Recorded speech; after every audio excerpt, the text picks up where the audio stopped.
আমাদের সবগুলো পাটিসাপটা বানানো হয়ে গেছে। আর দেখুন, এটা দেখতে যেমন সুন্দর হয়েছে, খেতেও কিন্তু ভীষণ সুস্বাদু হয়। এভাবে আপনারা বাড়িতে বানিয়ে দেখতে পারেন, আশা করছি আপনাদের খুব ভালো লাগবে। এখন একটা কেটে দেখাবো ভেতরটা কতটা লোভনীয় হয়েছে। আর আমাদের আজকে রেসিপিটা দেখার পর যদি আপনাদের ভালো লাগে, একটা লাইক অবশ্যই দেবেন। আপনাদের একটা লাইক আমাদেরকে অনেক উৎসাহ দেয় নতুন নতুন ভিডিও বানাতে। আর আমাদের পাশে থেকে চ্যানেলটিকে সাবস্ক্রাইব করে নেওয়ার জন্য অনুরোধ রইল। এই যে দেখুন, আমাদের পাটিসাপটা একদম রেডি। নমস্কার বন্ধুরা, আজকে আমরা গোবিন্দভোগ চাল আর পাকা আম দিয়ে খুবই সুস্বাদু পাটিসাপটা বানাবো। এটা বানাতে যত সহজ, খেতে কিন্তু ততটাই মজার হয়। তাহলে আসুন দেখে নিই আজকের রেসিপি। সবার প্রথমে আমাদের লাগবে আম। তার জন্য এখান থেকে আমি একটা আম নিয়ে নেব। এবার একটা ছুরি দিয়ে কেটে নেব। প্রথমে বোটার অংশটা কেটে বাদ দিয়ে দেব। এবার আমি সাইড থেকে এভাবে কেটে নেব।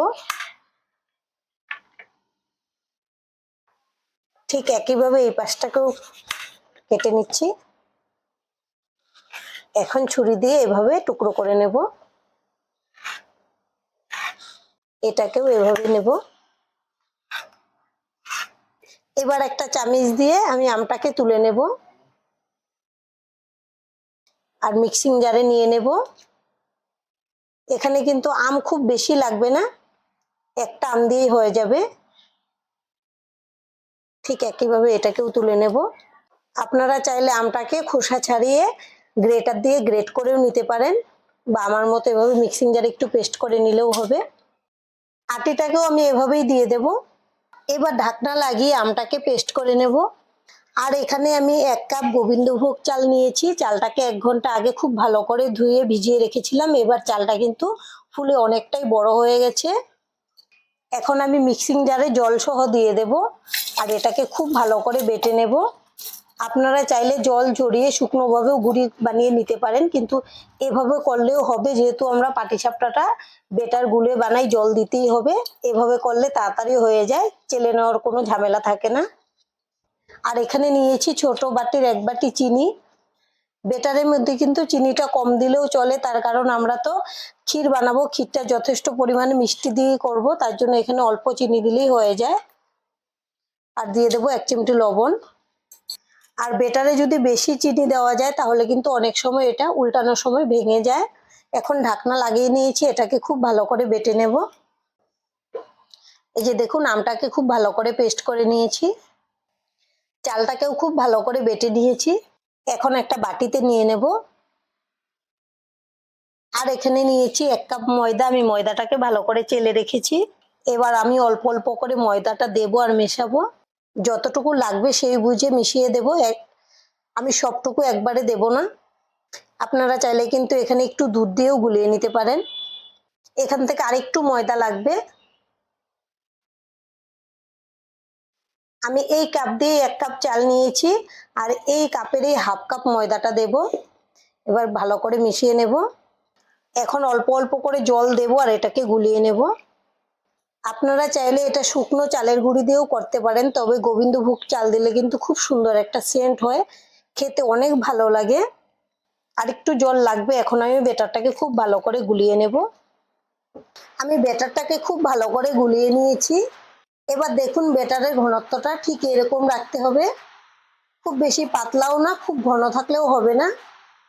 এখন বেটারটাকে ঢেকে রেখে দেবো 10 মিনিটের জন্য। আর ততক্ষণে আমি ক্ষীরটা বানিয়ে নেব। ক্ষীর বানানোর জন্য গ্যাসে একটা কড়াই বসিয়েছি আর দিয়েছি গরুর দুধ। দুধটাকে আমি আগে থেকে ভালো করে জাল করে রেখেছি। এখন এখানে নিয়েছি হাফ বাটি চিনি। আপনারা চাইলে চিনিটা বাড়িয়ে বা কমিয়েও নিতে পারেন, যেরকম মিষ্টি খেতে পছন্দ করেন সেই বুঝে দিয়ে দেবেন। আর এখানে নিয়েছি নারকেল কোড়ানো। এবার দিয়ে দেব শুকনো চালের গুঁড়ি। এখন খুব ভালো করে মিশিয়ে নেব। আমি চালের গুঁড়ি খুব ভালো করে মিশিয়ে নিয়েছি। এবার আমি দিয়ে দেব আমের পাল্প।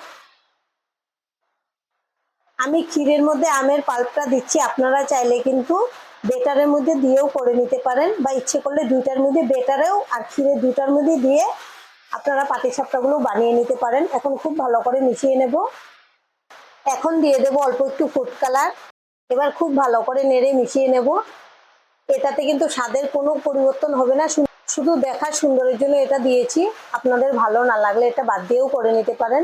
এবার দেখুন ক্ষীরটা কিন্তু আগের থেকে অনেকটাই ঘন হয়ে গেছে আর কড়াইতেও লেগে এসছে। আমাদের ক্ষীর একেবারে রেডি। এখন আমি গ্যাসটাকে অফ করে দেবো আর এটাকে ঠান্ডা করে নেব।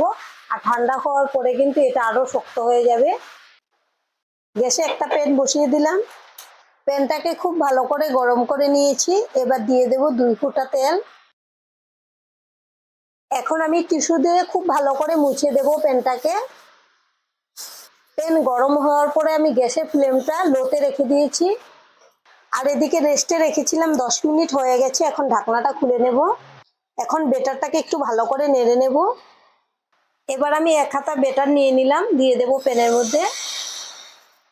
এখন একটু ছড়িয়ে দেব বেটারটাকে। এখন আমি ঢেকে দেব। আর আপনারা যদি একটু বড় করতে চান তাহলে 2 হাতা করে বেটারটা দিয়ে দেবেন। 1 মিনিট পর ঢাকনাটা খুলে নেব। এখন কিন্তু উপরটা সুন্দর করে সেদ্ধ হয়ে গেছে। এবার আমি ক্ষীরটা দিয়ে দেব। ক্ষীরটা একটু বেশি করেই দেব, তাহলে কিন্তু পাটিসাপটাগুলো খেতে ভীষণ ভালো লাগবে। এখন আমি ফোল্ড করে নেব।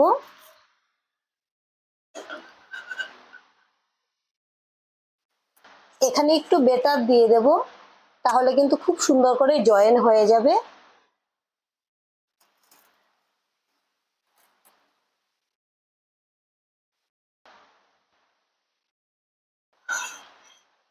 এই যে দেখুন আমাদের একটা পাটিসাপটা বানানো হয়ে গেছে।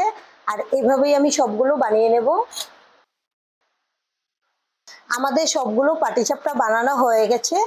আর দেখুন এটা দেখতে যেমন সুন্দর হয়েছে, খেতেও কিন্তু ভীষণ সুস্বাদু হয়। এভাবে আপনারা বাড়িতে বানিয়ে দেখতে পারেন। আশা করছি আপনাদের খুব ভালো লাগবে।